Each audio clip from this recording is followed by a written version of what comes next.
My name is Kristen Hovitt, and welcome to the Other Autism podcast. I'm a research communications professional, and I have a master's degree in health studies. I was diagnosed with level 1 autism in my 30s, and I also live with health conditions that are often co-occurring alongside autism. The Other Autism is a place to explore late diagnosed autism, discuss the latest in autism research, and hear directly from autism researchers, help dispel myths and stereotypes about autism and autistic people, and more. If you're autistic or wondering if you might be, I'm hoping this podcast helps you to feel more informed and less alone.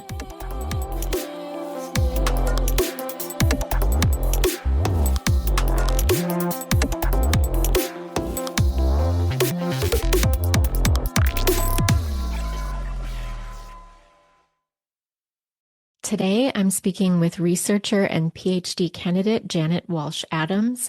But before I share our conversation, I'd like to give a huge thank you to the individual who goes by the name Number Theory for buying me 5 coffees, and the individual who goes by the name Someone for buying me 3 coffees. Thank you both so much for your generous support for the show.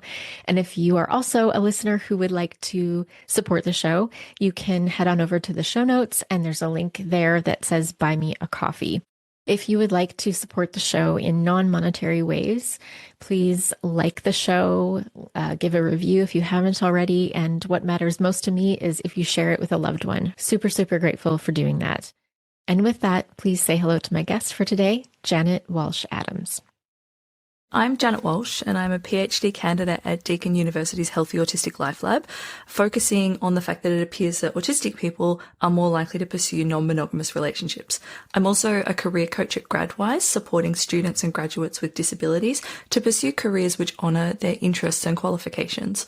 I myself am a late diagnosed ADHD, I should say, with many years of experience in both monogamy and non-monogamy. I know listeners will be super interested. What inspired you to study autism and consensual non-monogamy, or CNM? So this is a bit autobiographical because my experience with autism and CNM hits on a lot of the themes you explore in your podcast and experiences within the community. So my first husband and I were together from the age of 16, high school sweethearts, which has been mentioned as being somewhat common in the neurodivergent community. We either often find our long-term partner very young or a bit later than the neurotypical average. Now, if I could find the reference that refers to the fact that women especially are likely to form these long-term relationships in teenage years, please somebody send that to me, because I read that particular point once and I cannot find it to marry together that whole story. Although my husband did not have the tangible language for it at the time, he revealed to me about 10 years in, after we were married, that he was gender fluid. And as he explored that identity, it became clear that when they were in what they would call girl mode, that receiving male attention was really affirming for her feminine identity. I wanted her to feel proud and comfortable, but wasn't able to provide that masculine vibe. And she was very active in online chat rooms and in-person events with lots of admirers, male admirers. So perhaps out of self-preservation, I suggested that we open up so that she could have that need met without any secrets and feel better about herself. We grew up at a time when, and in an area where being trans was not something that people would disclose, and they would hide that. And it had been a thing that my husband had hidden all of his life. I was the first person he came out to, so wanted to help him to not feel ashamed of that and to blossom into that. Through all that opening up and the social opportunities that came along with it, I was receiving some unexpected attention from women. And I suppose because you turn the light on in your head to be like, I'm open to, when I'm in a long-term relationship and it's a monogamous one, you may be less aware of those prospects and interest. But yeah, that kind of light went on for me. And so I also explored that. And over time, my ex-husband and I built our own respective constellations of relationships, and we started to openly identify as polyamorous and introduce our partners to our families and that kind of thing. And at that time, I didn't know I was neurodivergent, but I went to lots of C&M and kink events, and I would notice that there was a real trend in the attendees. And I hate to stereotype, but at the events I was at, the amount of IT managers and creative types who were also fans of sci-fi and fantasy and British comedy with a Lego collection and an interest in some aspect of Japanese culture was very difficult to ignore, and very relatable. And this is, of course, is not all autistic people, but a certain subset. And they were living their best life in the C&M and kink scene, it looked like. And then lockdown came along, and in Melbourne, it was harsh. My sister was posting about all the quirky things that my ADHD nephew was doing whilst he was attending online classes. And my partner, now my second husband, pointed out that I did those things too, in a really loving way, as a positive trait. He really celebrated that. So it was easier for me to explore ADHD as an identity. So I got my ADHD first, then autism diagnosis. I had the nightmare scenario of the psychologist refusing to give me an autism diagnosis, saying, "Oh, you don't look autistic." So I went to one that specialized in adults, and immediately it was confirmed. I jumped through all those hoops and started to want to contribute to the community. And I was doing my psychology honours at the time, and so decided to focus on autistic sibling relationships, because that was the data set that we kind of had to work with. Those findings were inconsequential, but my supervisor let me know that he'd applied for me to do a PhD scholarship at the time. Now, at that time, my first husband had been struggling with non-monogamy, both sharing me and his partner sharing him.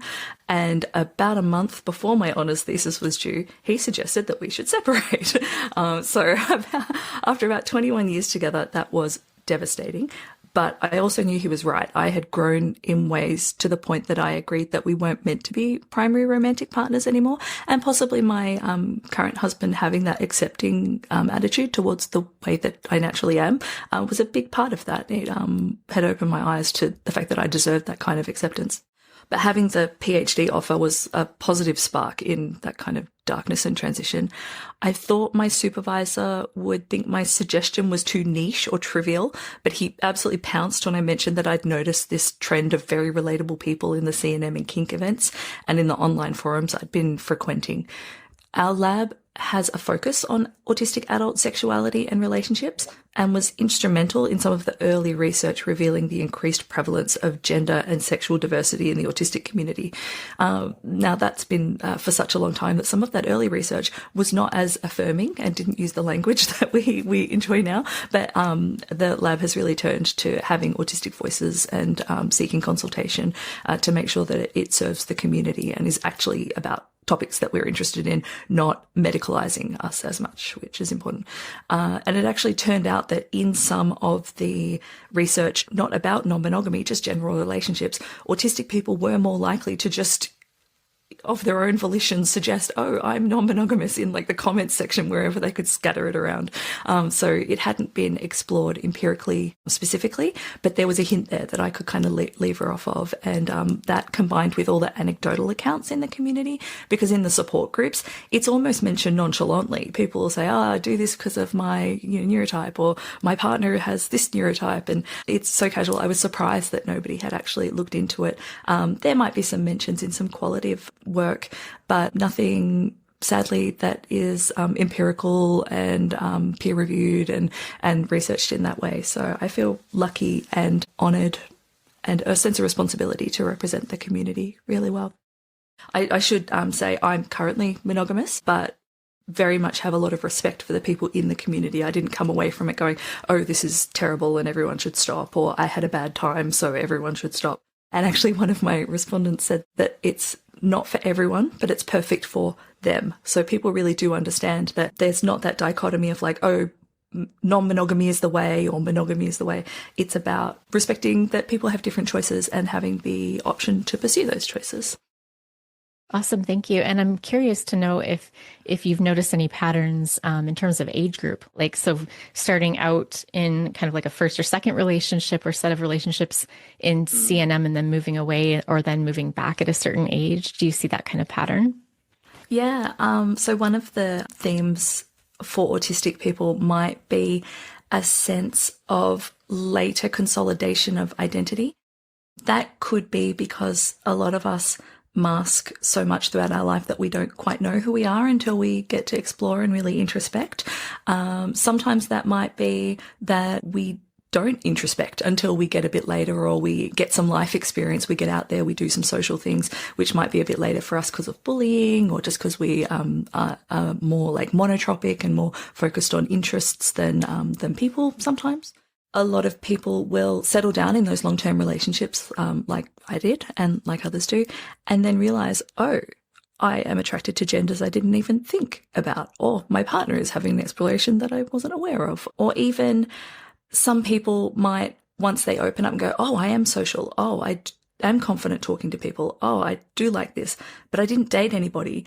And there might be this sense among some people who are like, oh, well, it's super, if having one partner is cool and acceptable, having multiple partners must mean I'm an absolute starter. And so there might be some people who are building a little harem or a little group of people that makes them feel good about the fact that they can be loved by many people and making up for lost time potentially.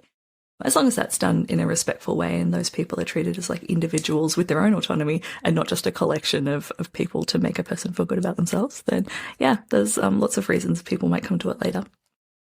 Makes sense for sure. And I guess one question that I should probably ask is if you could define CNM, like what it is, what it isn't. I think I know, I have an idea. Obviously, you have a really good idea, but some listeners might not. Well, firstly, I should say I use the word CNM or consensual non-monogamy. Another term for that is ethical non-monogamy. I use it in my research because that's the terminology that's been used in other research. So it links together because sometimes the word non-monogamy can refer to non-consensual kinds of non-monogamy like cheating or infidelity. And we have to be very specific in the research so that we have that distinction. But generally in the community, the term non-monogamy is preferred by advocates because they posit that, well, there's no ethical or consensual monogamy, so why should we have to define it as being like a special kind of non-monogamy? But because unfortunately there are different kinds that are conflated and some of them are maybe less desirable and kinds of non-monogamy that the community would not encourage. Yeah, I use that kind of older terminology in my work, but I really support the advocate's preference for non-monogamy. And I'll often use that terminology just like verbally. You might hear me say it here as well. So the definition would be that any dynamic that where all parties are aware of and consent to the idea that they or their partners might have additional partners that are emotionally intimate, physically intimate. Some people include platonic partnerships in their polycules because some of us may not see the distinction between the hierarchies of different relationships as much. That can be a very autistic trait. Sometimes we actively reject the idea of hierarchy. And there's also a concept called nebular romanticism, which is the idea that neurodivergent people sometimes can't actually determine the difference of the feelings that they're getting when they're like, I appreciate this person, but do I appreciate them on a romantic level or a physical level or just a platonic level? I'm not sure. I want their approval. What's that about? And sometimes we need it to play out and get some more context clues, like maybe kissing the person or something before we start to figure out, oh no, it's platonic, or oh yes, more of that please. And it plays into that idea that we might want to group more people into what we would call our like loving circle rather than just our, platonic or other associate circles. Obviously, you've got more romantic relationships. That would be polyamory. You might have more kink dynamics where you've got different people that you play with, but you don't necessarily live with them, call them a nesting partner. You might have swinging relationships where the couple goes together to, or separately, to be with other people. There is monogamish, which was termed by Dan Savage, I believe, king of queer podcasting. And so that's a kind of an idea that you've got a core couple, but that you might play a bit outside of that. Sometimes that dynamic is don't ask, don't tell, where you do or don't talk to your partner about the interactions that you have. Some people love talking about it. Some people say, I trust you, go, but I don't want to hear about it. What else There might be relationship anarchy that really feeds into that idea of rejecting hierarchy and saying all my acquaintances get the amount of attention that I feel like, regardless of what their ranking is. And some might even reject the idea of ranking them or calling them a nesting partner or a secondary or a primary partner and things like that. So there's lots of different ways to go about it. Some people are in triads or quads or more where they're all interlaced and dating each other, and some it might be that you have parallel relationships or different ways. Sometimes there's one partner who is non-monogamous and the other one is content to be monogamous and let their partner explore because they've both got different desires and don't feel the need to just be matching each other one for one, as it were. So many ways to go about it, but in the end it's about all parties being aware of that and being comfortable with that. Okay, so switching gears a little bit. So from what I've read so far of your work, there's this consistent thread pushing back on the idea that autistic people are uninterested in intimacy or somehow incapable of complex relationships, which I find hilarious. Yeah. Where do you think these myths come from, and why have they been so persistent? I think it comes from the historic tendency to identify autistic people by observation. So particularly by what was inconvenient or uncomfortable for the people around the autistic person. And since humans on the whole are socially motivated, those who have a tendency to be less socially normative were more likely to be identified as being abhorrent and were grouped together under this banner of autism. And as you and your guests have so beautifully covered on your podcast, those of us who were less likely to display those traits were less likely to be placed into that group back in the day.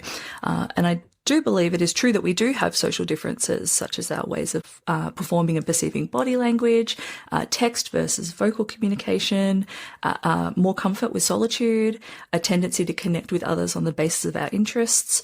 But I don't believe that those are inferior ways of being, or that everyone should be expected to be socially motivated, but everybody matters. Regardless, we should be taking care of each other.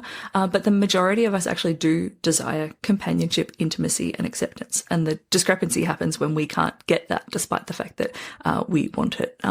Partly that's because the social norms have a way of depicting the ideal kind of friendship, and often that's multiple friendships, a crew, you get together, you've got a routine, whereas some of us have more like solo friendships where we focus on one person, and sometimes we have crescendos in those friendships where we very intensely focus on each other, and then that might fall apart. Although those relationships are valuable, we don't get to maybe experience them the way that we're told they're meant to be. But the way that we go about having our needs met can mean that we receive frequent feedback that we're wrong, which can cause some of us to retreat, some of us to be ostracized, and some of us to mask and not be identified at all. That can result in us not being taught or not getting an opportunity to learn through experience how to have comfortable reciprocal relationships, or being put into programs or just discipline at home, training us to be social in ways that are unnatural and exhausting for us. And some of us have understandably absorb that message that we're broken, when in fact we're just trying to work to a blueprint that is not designed for us. I'd say it is perpetuated by the fact that there are still infantilizing depictions in the media, such as the Undateables or Love on the Spectrum. I absolutely champion the right for the participants to choose to be a part of those shows, but advocates argue that those programs failed to depict those participants as competent people with sexual desires and autonomy, and they play into historic stereotypes of what people believe all autism looks like. And it's underscored by music, which is also infantilizing, and talking about interest and always referring back to neurotype rather than the other things that they like to do as being as important. Obviously, I'm an identity first person and it's important, but you can tell when they're laying it on thick to always remind the audience that this is the primary reason that we're looking at this person. So the fact that viewers talk about how cute and wholesome these shows are, and the backlash against participants who demonstrate a desire for anything other than affection, reflects a pervasive discomfort with autistic people as sexual beings, which has been observed in the wider disability community. And in fact, when I advertised my study, which was widely embraced by many forums, they were keen to kind of learn this about themselves, there were some people who didn't want the investigation to proceed in case it revealed that CNM might be associated with autism, in case that was bad for the image of the lifestyle. And I want to push back against that and say, well, what's wrong with autism? We live among you. You might be one of us. Embrace it. But, this kind of work is a way to hopefully push back on that. And your work does not frame non-monogamy as risk-taking or maladaptive, but as something that may actually fit certain autistic needs and values really well, which you've kind of spoken about already. So what else stood out to you when you started looking at CNM through that lens? Sure. So there is some potential risk to all relationship styles, and without societal modelling and non-judgmental support and myths about all CNMers being voracious, sex-hungry nymphomaniacs, there is a risk of us getting into difficult situations, especially as some of us are sensation-seeking or dopamine-driven, or expect that others have the best of intentions, because we often have the best of intentions. And sometimes that means pursuing or staying in dynamics that aren't in our best interests, or jumping in without taking caution to protect ourselves or others. But that happens in both non-monogamy and monogamy, and people of all neurotypes. The difference is that there's more of a safety net for those who are monogamous, a societal understanding of what behaviours are right and wrong, and a network of friends, family and therapists who understand how to support people in difficult monogamous situations, but less of that for people who are hiding their identity and their partnerships. But those who practice consensual or ethical styles of non-monogamy strive to overcome those risks by providing information and support to bridge that gap. And when you have that framework, you can then open up a world of options that will suit different people's needs and preferences, because we are very individual. That's probably the difference, is that maybe monogamous and or neurotypical people are comfortable with a fairly prescribed way of doing things, whereas we seek specificity and comfort and a fit. And so non-monogamy can do that. So first is the social differences. So some of us prefer periods of solitude, prefer to live alone, or use text-based communication. We are more likely to be attracted to a wider range of genders, to be aro, ace, or demisexual or romantic. We have differences in libido sometimes. That could just be innate, or sadly, we are more likely to experience anxiety and depression, and that can lead to us taking medications, which can have an overall positive effect, but might affect the ways that our body works in sexual circumstances. And some of us might relate to, as I mentioned before, that history of intense friendships and building a friend group through our partners. And CNM could be a way to build a wider group of friends by having more of these intimate relationships. Sometimes we find that our partners are the safe person. We always seem to be able to live with them and communicate with them and divulge our true self to them. But friendships are always a little bit more tenuous. So by having more partners that we can relate to and have that deep connection to, then we can kind of bridge out and have a safer kind of network of friends and family even. Now, we might even have sensory differences, which can lead to different sexual preferences for touch, or even kinks or other predilections which our partner might not be interested in. And another tendency was that identification period. So identifying later, we might realize that our needs have changed as we've grown and gotten older, or we might realize that our needs were never being met. We thought that we were fine and we were happy, but we learn about our neurotype, or we learn about different people and the relationships they're in. And we realize that, oh, maybe I've committed to something that isn't quite right for me and not the fit. But in a traditional monogamous relationship, that might result in a belief that your partner is not your soulmate and you just throw the whole relationship in the bin. But non-monogamy obviously means that you can maintain those relationships if the core is beautiful and cherished and precious to you. And that might be especially valuable for neurodivergent people who find that there are less people in the world that we can choose from who understand us and cherish us and relate to us and that we're safe with. So we maybe value each individual a bit more because that connection is something that's a little unusual for us sometimes. And that hierarchy point that we talked about before, often a social justice value of like, everyone's important. I'm not going to devalue anybody or kick anybody out of my potential love circle because they are, you know, the second person I met, or we have a sexual connection rather than an emotional connection, or it's very customizable, basically. Awesome. Thank you. And actually, just as you were talking, I'm curious about percentages that you found so far. Like, how common is this? The research is sadly unreliable because this is such a stigmatized lifestyle. It is difficult to pin down the amounts, but they say approximately 1 in 4 about have experienced some form of consensual non-monogamy. Now, that can be skewed by the idea we now have a range of people who are co-opting the language of non-monogamy to achieve more short-term hookups. And while that is a valid way of being non-monogamous, sometimes those people don't have an intention of nurturing those relationships in the way that a person who really lives the lifestyle and reads the resources might be hoping that their partners were on board with. So that can be damaging and isolating for those people. But what we do know is that across religions, genders, countries, education levels, people are being non-monogamous consensually. However, it tends to be people who are more educated, living in more liberal areas. Everybody thinks of Portland in America. There are people, even like there's a thriving culture in Melbourne, for instance, where I am. It's underground, but it's there. The important thing is that it's accepted so that people can live comfortably wherever they are and whatever their culture they're in. But yeah, it's universal and much more prevalent than I think people will admit to, for sure. Right. And is that number 1 in 4, is that for like the general population, or is that neurodivergent folks? Sadly, I'm the first person to explore this for neurodivergent folks, and my subset of 423 people is definitely not universally representative of the world. It was 50-50 neurodivergent to neurotypical.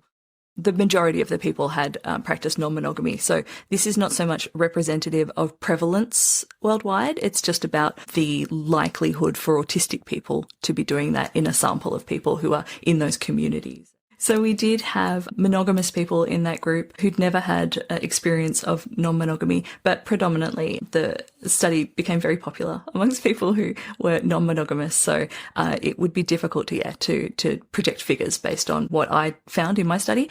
And I'm the only person. So I encourage any other researchers to make this bigger, ask more questions. In therapy rooms, people could be doing clinical research to really nut out how prevalent this is for neurodivergent folks. And one thing I found really striking just reading through your work is how often explicit communication comes up. So both as something autistic people tend to prefer and as something CNM communities actively encourage. So first of all, can you define explicit communication? And secondly, from your work, what seems to be reflected in that preference? So explicit communication encompasses that tendency for autistic people to be more direct, saying what we mean. Sometimes that will be maligned as being unfiltered. And sometimes we ask for clarity as well, which people find inconvenient, that we want to understand the situation. And that's a generalization, because many of us who are high masking know all about how we dance around what we mean for the comfort of others. But at our core, even, we prefer authenticity and honesty usually. And we want other people to know what we mean and to be able to predict what we're going to do. In relationships, that can manifest as an expectation of mind reading. So a partner is deemed to be superior and better for us if they just know exactly what we need, and we don't have to tell them. It's so romantic that they just, knew that we wanted a bunch of flowers on that day or whatever. And especially in monogamy, people expect that you should know what to do because it's the norm. It's in the culture. Some of those norms are not helpful though, because we talk about things like being persistent in rom-coms. If you just show up at the right place at the right time, you'll change their mind. And that can be damaging for people as a model of how to secure a monogamous relationship. But because there are so many ways to do non-monogamy and more potential for situations that invoke jealousy, it's necessary to understand your own motivations and communicate your needs clearly. And it's common to chat to your partner about your boundaries and desires. There are different levels of understanding in the community about how much you should be communicating boundaries to other people, and that they should be personal boundaries, not that you should be trying to control another person's actions.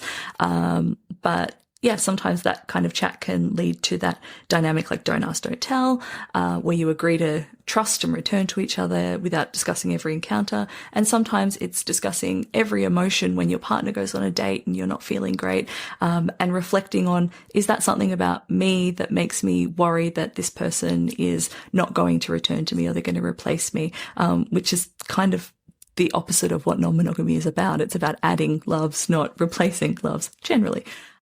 And that's very similar to the kink BDSM community, where scenes and limits and desires are negotiated very clearly and revisited to ensure the continued comfort of everyone involved. It's not just established and it's like, yep, that's the scene, off we go, you don't get to change the rules. And there's some research that indicates that practicing that style of communication has positive effects beyond that specific circumstance for people with disabilities. It can report your feeling of self-advocacy across workplaces and family and other scenarios, because you get to practice asking for what you want and having somebody say, yes, that's valid and I honour it. And that can also, we believe, apply to CNM, where you get to structure a life that suits you in negotiating with other people, teaches you to respect that they might have different needs, but that your needs are valid and that you can come to an agreement, and it doesn't have to be a confrontation every time. I think a lot of us fear confrontation, or that our desires won't be met, so we just shut down and don't ask for what we need. And I'm wondering if you could speak to also the different overlaps between different types of neurodiversity. So autism, ADHD, when there's both of those things occurring at the same time, and then gender identity, as well as openness to non-monogamous relationship structures. I mean, the prevalence of the overlap of ADHD and autism, it varies between, some say 20, some say up to 80%. And there's some research now that shows that the genetic underpinnings are very similar between both of those conditions, and it might be the environmental or additional genetic factors that create those variations in how our neurodivergence manifests, whether we lose executive function when we're stressed, or whether we just shut down and go nonverbal, or whether we get super excited and act out in a way that people would look at a male ADHD, for instance, in a school. But there are distinct ways that obviously ADHDs are known for, maybe sometimes that more dopamine-driven kind of way of pursuing relationships.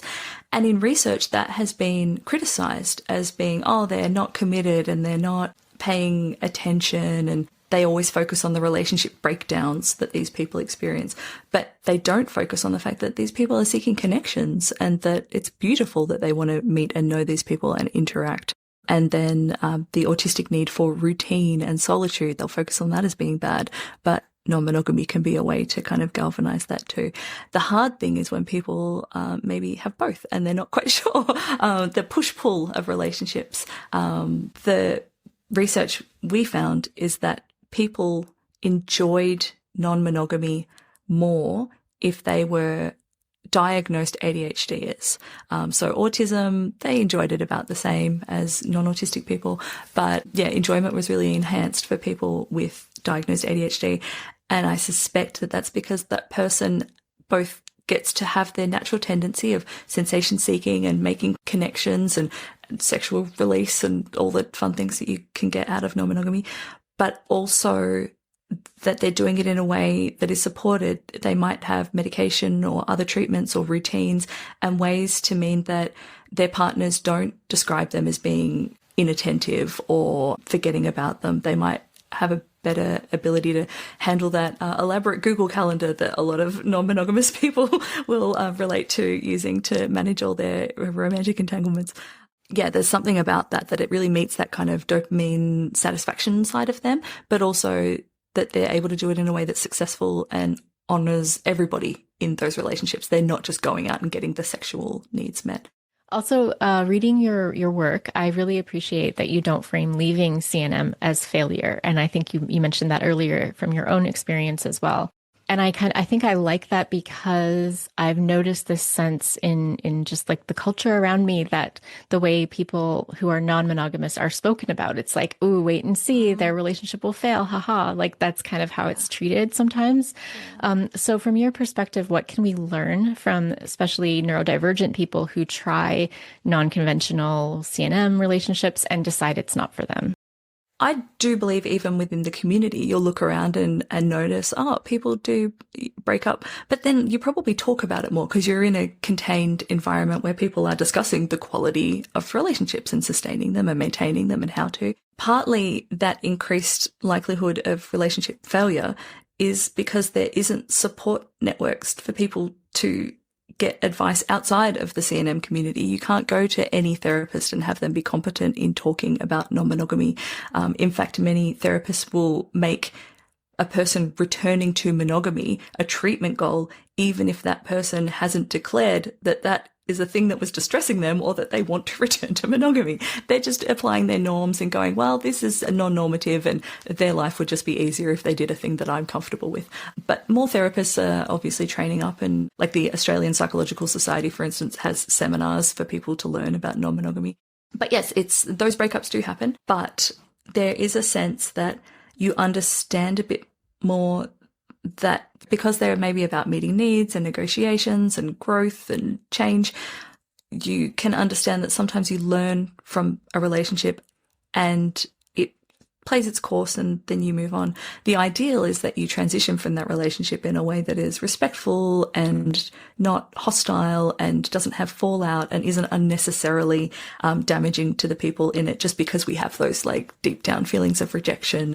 So that's the difference, and that's the other place where support can come in, both in the groups where people can have some really supportive discussions about how to navigate breakups and whether a dynamic is working for you or if a partner has breached a boundary, because even in non-monogamy, people can cheat or people can break agreements, and that can be disrespectful depending on the agreement and the kind of trust that people have put in that agreement being honoured.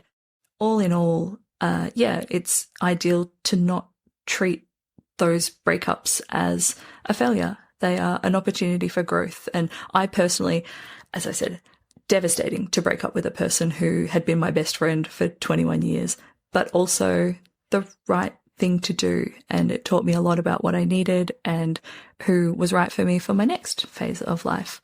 What do you think researchers and clinicians still most need to unlearn or learn about autistic adults and intimate relationships? So I think even recently, there is still a preponderance of research where non-autistic partners of autistic people talk about the terrible experience of being a partner to an autistic person and very much focus on that explicit communication theme of like, oh, they just blurt things out or they can't predict what I need. They shouldn't need to be so direct. They should know me. And so support groups of these people, discussing how terrible it is to know and love us. And we want to turn to a form of research that understands that double empathy problem that's been talked about, where maybe one way of communicating isn't the superior way. We both need to learn how to communicate. And sometimes we need to realize that there's an incompatibility and we might not ever learn to naturally communicate in a way that's comfortable.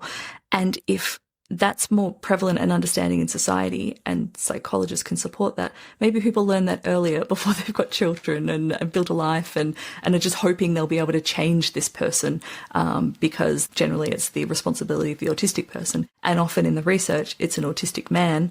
So that stereotyped idea of what an autistic person does and how they communicate, it would be ideal that we understand that that's a natural and sometimes very adaptive way of communicating, and to talk about how that can be nurtured and supported in a relationship and encouraged.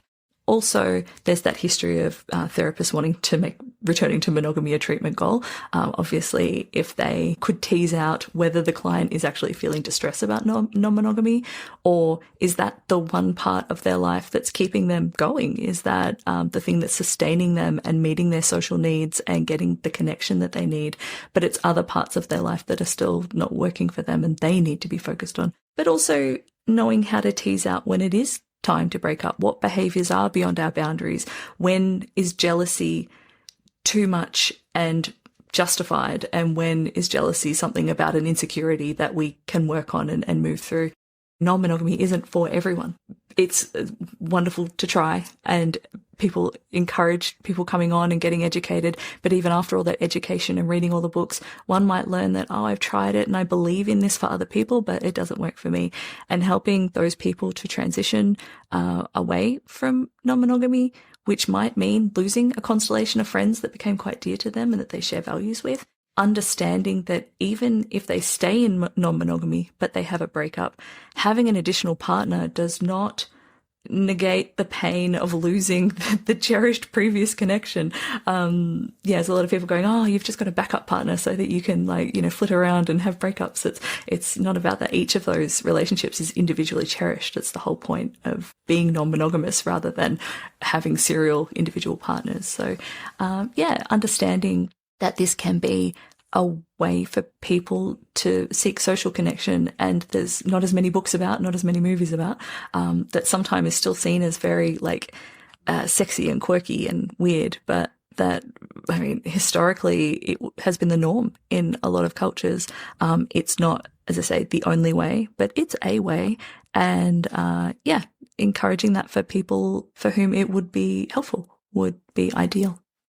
Definitely. I think the thing that stands out for me as a concern is the safety piece that you were mentioning earlier, just about what can therapists assist with in terms of recognizing red flags, looking for green flags, things like that. That seems to be something that is really needed. And that's probably speaking to my own bias and experiences of unsavory people. Can absolutely relate.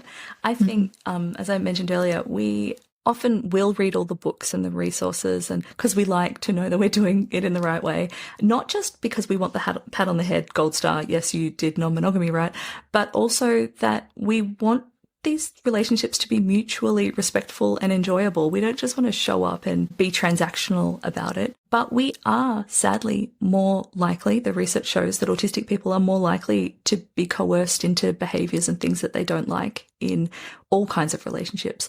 And we are more likely to sometimes try and meet some more surface level needs of a partner in the hopes that they will give us the eventual love and acceptance that we crave. We just sometimes, as we say in the media, it's depicted as, do plan A, B, and C, and then happiness results. And sometimes it's just never going to happen. And that kind of more transactional way of doing things can hurt us and can hurt others as well.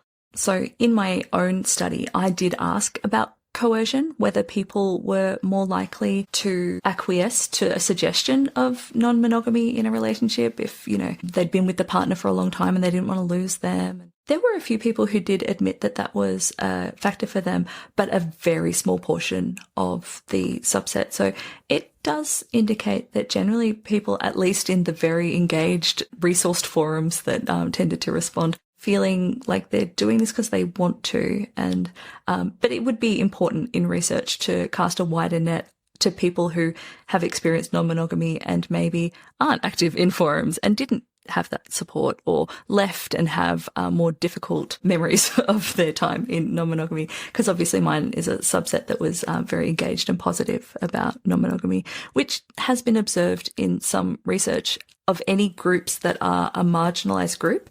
There can be a tendency to maybe reflect more positively on the experiences when researchers come knocking, because it's confirmation of the fact that you're doing something that is positive and not dangerous or harmful. But danger and harm does exist there.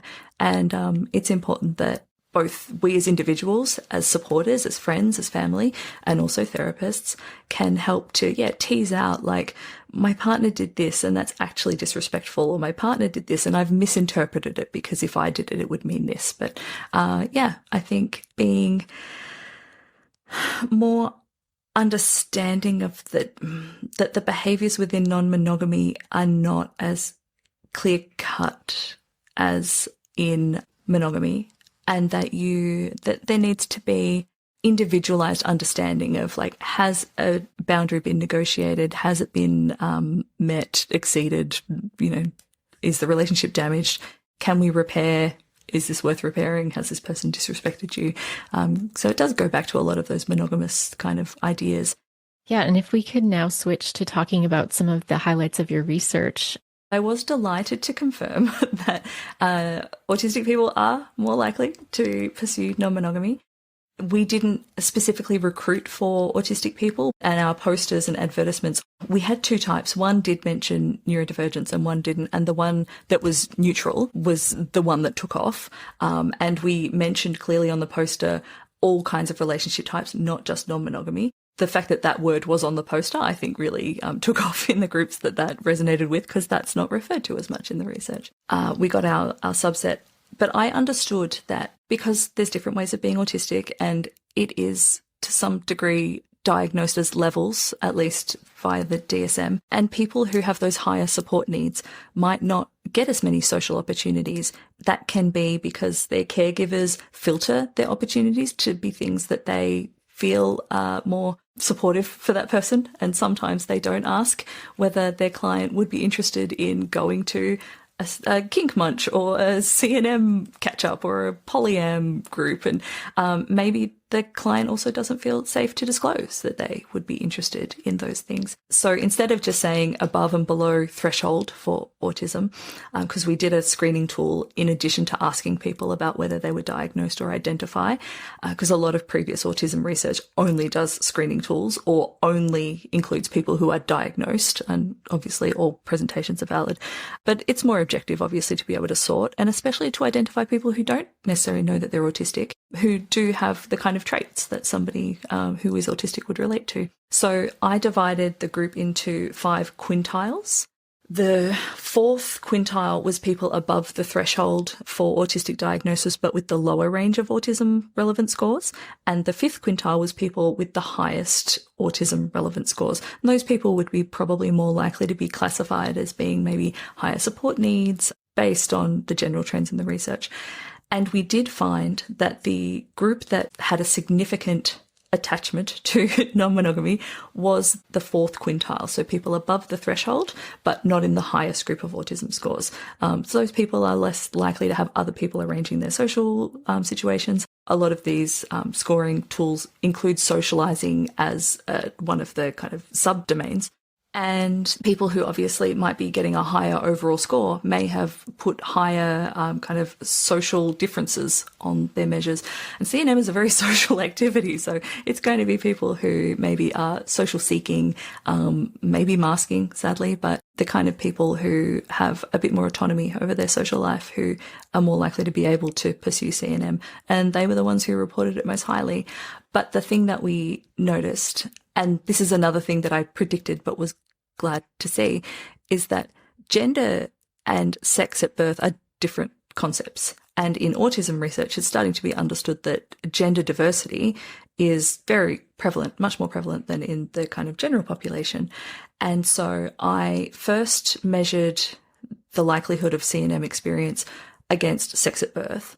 And then in this logistic regression model where you kind of load in different steps, in the final step, I took out sex at birth and replaced that with gender identity.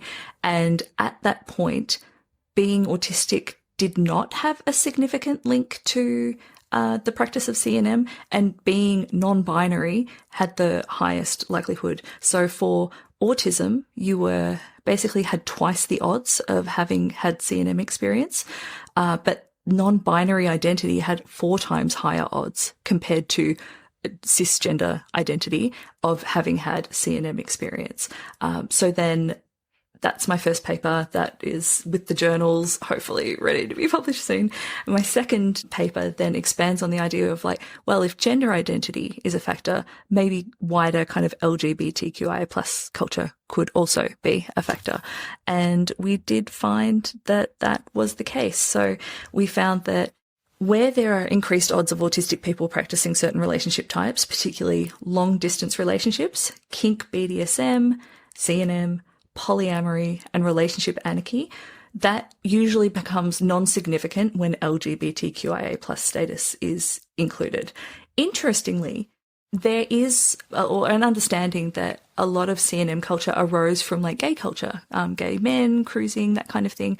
However, gay status was not that significant in our groups. It was usually gender identity and bisexual orientation that tended to be the thing that was more likely to be linked to this. And that does bear out with those couples who open up because one of the partners has gender attractions that they didn't get to explore or still would like to explore. And of course, exploring gender in dynamics where you want to be with a kind of person who has a physicality that is not your partner's. That kind of bears out with the research. And more interestingly to me, the same group that noted that they were more likely to have CNM experience were also less likely to have experience of infidelity. So that 4th quintile group of people above the threshold but not the highest scores, their kind of interest in CNM seems to correlate to a reticence towards cheating and infidelity, and that kind of speaks back to that explicit communication and being authentic and having values about being kind of honourable and honest. More than that, the willingness to have really complicated conversations, empathetic conversations that take into account different viewpoints and asking for permission instead of seeking forgiveness, that I think is honourable and lovely and something that we want to highlight. It really demonstrates that this group, not what we used to categorise autistic people as. They have empathy, they are having difficult conversations, they are having many loves and seeking social interactions and physical interactions and living really lovely, self-fulfilling lives. Cool. There needs to be a reality show featuring autistic people in these relationships, I think. That'd be so awesome. Yeah. If we could have one that just shows, here's all the kinds of autistic people in the world. Here's the ways they do relationships. Some of them are very innocent and don't, have a certain viewpoint. And some of them also have wonderful attitudes to other people, but like to do really sexy stuff. And they're both valid and they're both great. And you can get those two people in a room and they will be really excited about each other's experiences without having to necessarily agree about the way to go about things. So, I think showing the breadth of these experiences and that, polyamorous love can be just as pure and lovely and exciting as meeting your first only monogamous love, and compersion as well, depicting the joy of seeing your partner thrive and having their needs met is a term within non-monogamy that would be lovely for all of us to really celebrate. That sometimes our partner will meet a friend, even in a monogamous situation, they'll make a connection that isn't with us. And some people might find that threatening, that, oh, my monogamous partner is getting excited about meeting this person, and it's not me. And realizing that the rising tide raises all boats, that if your partner is happy, they usually come back with great energy, and then it's only good for your relationship, whether it's monogamous or non-monogamous. What's next in your research?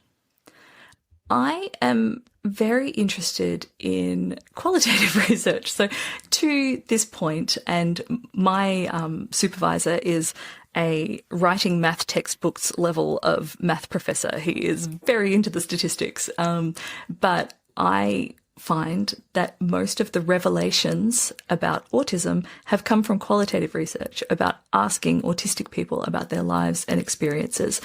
So I've done some of the kind of groundwork to establish, yes, the numbers show that this is relevant for autistic people.